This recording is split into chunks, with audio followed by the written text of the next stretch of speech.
Olá pessoal, tudo bem? Bem-vindos a mais um novo vídeo. Eu me chamo Sudelan de Castro e a gente vai argumentar algumas coisas que saíram em reportagens aqui.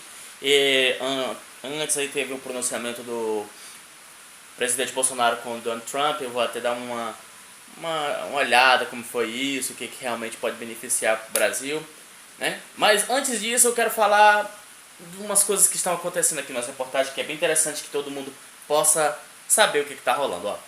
Uma reportagem que é do Estadão traz em sua capa: início de governo Bolsonaro tem coleção de episódios públicos, né, de fogo amigo. É aquela coisa que você tem um aliado e você acaba fazendo besteira, falando do seu aliado. É tipo aquele coleguinha que tem um amigo falso pra caramba, né? Tu gosta dele, mas ele pega e fala de ti pelas costas. Pois é, o governo tá nesse tipo, chamado fogo amigo. Com pouco mais de 3 meses na administração federal, o governo Jair Bolsonaro já coleciona episódios públicos do chamado fogo amigo. Críticas contundentes de aliados que vem colocando em xeque o comando e a governabilidade do presidente.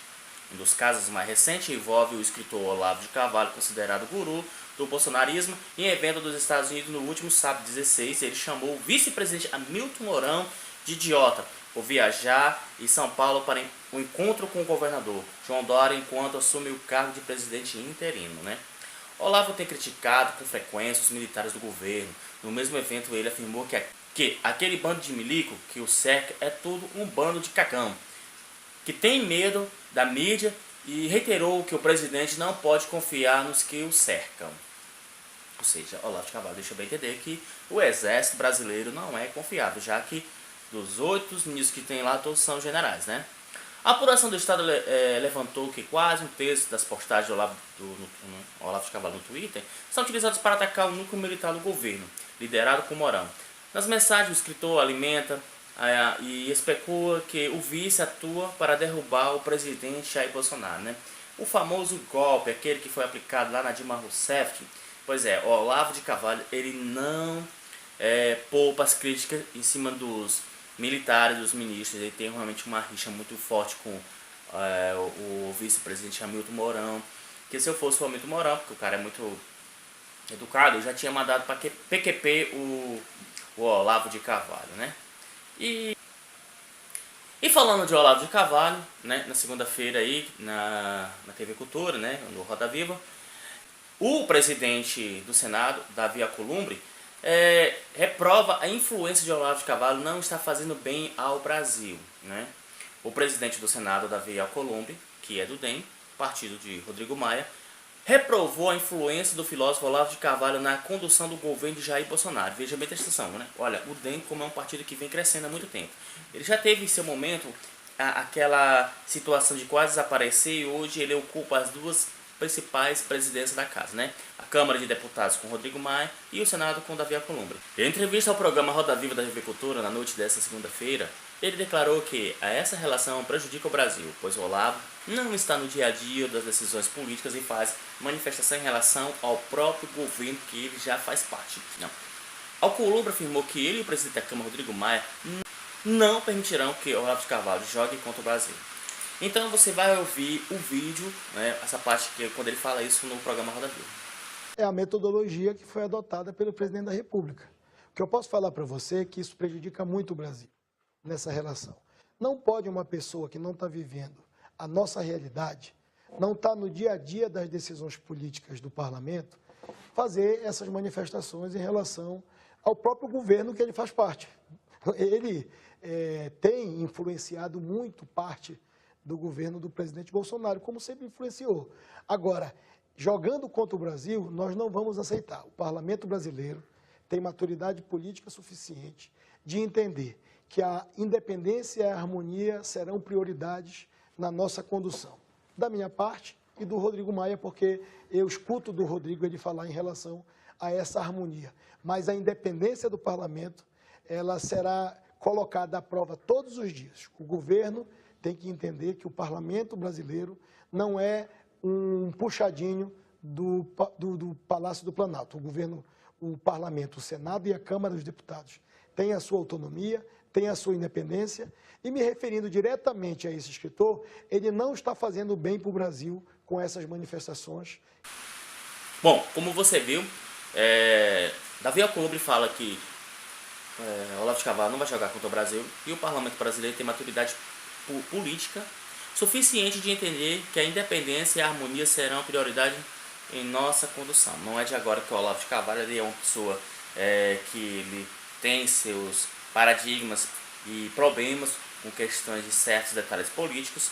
Eu acho que falta nele aquela, por a idade que o Olavo de Carvalho tem, mas uma maturidade de governança, de políticas públicas. Ele está muito aquém nessa geração. Realmente ele mora muito tempo nos Estados Unidos e não sabe realmente o que acontece no Brasil. Isso é um mal de algumas pessoas que se dizem influentes, que mora muito tempo fora do nosso país e acha que sabe dele por o fato de estar vendo as notícias lá fora. Não estão aqui dentro para conviver realmente como isso acontece e depois ficam julgando essas coisas. Eu digo isso que eu tenho até parentes na minha família que mora nos Estados Unidos e de vez em quando se acham sabedores da situação do Brasil, sendo que eles nem sabem o que estão se passando aqui. Então com o Olavo de Carvalho não seria diferente, né? É mais um brasileiro que está há muito tempo fora do país, que não sabe a verdadeira situação do país e pré-julga algo no qual o seu subconsciente diz que é o certo e aí vem falando essas besteiras que acabam prejudicando mais do que ajudando.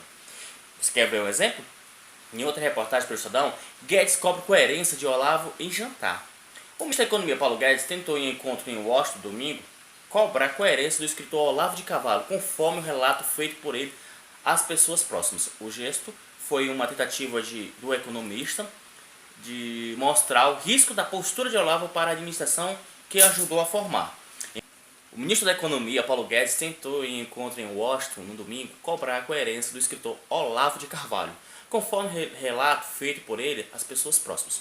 O gesto foi uma tentativa do economista mostrar os riscos da postura de Olavo para a administração que ajudou a formar. Em Brasília, porém, o encontro reverberou como o selo do poder que faltava em Olavo, As críticas deferidas pelo escritor na internet contra a ala militar do governo, Guedes viu um ataque que poderia partir de um ideológico do movimento conservador que ajudou a colocar Bolsonaro no poder.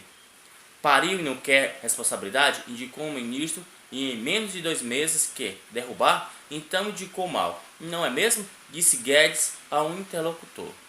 Aquela história do ministro da Educação, Pois é, o ministro da Educação é um problema, realmente uma crítica muito forte no governo Bolsonaro. Ele realmente ainda pode-se dizer que em suas falas ele ainda se torna pior do que a Damares. Pois é, como o Paulo Guedes pariu e não quer responsabilidades, Pois é, A declaração de Guedes surpreendeu até aliados do Instituto Milênio, amigo de Guedes e cofundador do Instituto. O economista Hélio Coutinho Beltrão disse que tudo não passou de um recado para que o guru deixe de lado os ataques e se empenhe em ajudar a aprovar as pautas econômicas. Foi uma crítica construtiva em tom cordial. Aquilo não combina com Guedes, pensa o economista. Certamente Guedes não vê Olavo como um líder liberal, disse. Bom, como você viu, é um governo que não tem harmonia em nada. Há sim alfinetadas, a gente vê que o Paulo Guedes realmente ele se preocupa com a questão econômica, de como a imagem do Brasil vai ficar lá fora, as relações diplomáticas. Porém, a gente tem um cara, talvez por isso que Bolsonaro fala besteira. Se ele for realmente seguidor de Olavo de Carvalho, que ele é o guru desse governo, a gente pode entender porque que existe muitas atrapalhadas e falas equívocas, o chamado fogo amigo. Então, ao meu ver, a gente está realmente em situação complicada. Volto a repetir que as coisas que Bolsonaro fez nos Estados Unidos não beneficiam em nada para a gente. Não existiu contrapartida, nem acordo. Foi apenas mais uma visita para bajular, mostrar a submissão que vão ter os Estados Unidos. A gente está com um problema grande. 4 países foi liberado o visto, Não precisa mais de visto para entrar no país com uma história de argumento de ser um turista. Em contrapartida, nenhum governo desse fez isso conosco, que é a chamada reciprocidade. A nossa base militar de Alcântara para lançamento de foguete foram cedida pelos norte-americanos e isso eu acho que fere a soberania brasileira. Nós vamos ceder uma base estratégica para um governo, para um órgão militar de outro país? Não, eu acho que isso o Congresso tem que rever, não é uma boa ideia. nós não vamos ganhar nada em relação a isso. Paulo Guedes contando piada, porque ele é um cara que ele conhece muito o mundo dos negócios. Porém, não é assim que os americanos, os verdadeiros investidores, se encantam para poder investir no Brasil, porque o Brasil ainda tem uma economia patinando e é de risco. Mesmo que ontem a Bolsa tenha passado dos 100 mil pontos, mas isso não quer dizer que a economia esteja estável, até porque há uma projeção de retração do BIP brasileiro de 2,5 caiu para 2,3 e agora fechou agora com uma nova análise, né, com 2,1. É necessário que se olhe todo o sistema econômico, né, todo o sistema macro. A gente não está realmente com situações de gritar forte. Não podemos de forma alguma esquecer o nosso maior parceiro comercial, que é a China. Se quer errado, a gente só tem um único parceiro comercial, porém não podemos deixar ele de lado para seguir os Estados Unidos, se os Estados Unidos querem vender as mesmas commodities para os chineses, porque são os maiores compradores. Os norte-americanos podem mal proteger seu país e ser extremamente conservadores, mas na hora de negociar eles são muito liberais. Se tem um país com a potencialidade de comprar grandes volumes, que é a China, os Estados Unidos não terá pudor de vender para a China, mesmo eles dizendo que são contra qualquer tipo de sistema comunista. Mas o que importa aí nos mundos do negócio é vender, não importa para quem. Até fosse por isso os Estados Unidos estavam buscando por lá fazer acordos comerciais com a Coreia do Norte. Claro que eles exigem que a Coreia do Norte desarme todo o seu arsenal bélico, mas os coreanos de besta não tem nada. E aí, então, peraí, se você quer que eu faça isso, eu tenho que ganhar algo que possa valer a pena. Na questão da Venezuela, da sua crise interna, os Estados Unidos encontram no Brasil uma brecha para poder entrar na Venezuela. Porém, não é tão fácil, porque no Conselho Nacional da ONU, dos 5 votos, ele tem praticamente aí 3 que o pessoal realmente não vai deixar ele fazer essa atitude, que é a própria China, a Rússia e a França. Se eu não me engano, acho que está no Conselho Nacional, né, de Segurança da ONU.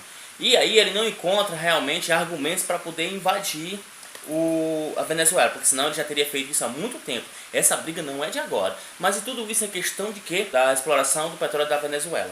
Por quê? Porque os Estados Unidos realmente ele poderia reconstruir a infraestrutura do país da Venezuela. Porém, ele ia ganhar alguma coisa. A gente sabe muito bem o que ele quer ganhar, né? Então, a nossa política externa, a gente começa muito mal. Foi um vexame, foi uma vergonha. Não só eu que digo, mas muitos economistas, muitas pessoas estratégicas, isso não era para ter sido feito. Nós fomos para os Estados Unidos oferecer algo e não estamos trazendo nada em troca. Tem que se pensar, que tipo de governo que é esse? A gente está chamando as pessoas para o diálogo, principalmente, que é aquela situação que o Brasil precisa ser estrategicamente, né, posicionado para poder buscar no mercado internacional o seu espaço e não pedir como se fosse um cego para o outro levar, como é o caso dos Estados Unidos, que o Brasil está pedindo. O Brasil precisa mostrar a sua postura nesse mercado que realmente poucos países que detêm esse poder, que é a China, os Estados Unidos, a União Europeia, Canadá, Japão. Então o Brasil tem a potencialidade de estar entre os grandes, porém não dessa forma como o Bolsonaro quer. Os Estados Unidos jamais foi para nós parceiros, mas sim concorrentes fortes. E existe sim realmente a parceria bilateral para os Estados Unidos. Ele pode comprar nossas commodities e a gente comprar a tecnologia deles, mas desde quando os acordos sejam justos para os dois lados, principalmente para o Brasil, porque os Estados Unidos são muito ricos e nós precisamos fortalecer a nossa economia. Então a gente chama para o diálogo, a gente fala com todo esclarecimento, tudo que é preciso que o Brasil melhore. Eu falo isso pela questão de todo conhecimento econômico que possuo e acho que não começamos bem. Essa ida para os Estados Unidos realmente só mostrou o quanto tão frágil é a nossa política externa. No mais, galera, valeu, um abraço e até o próximo vídeo.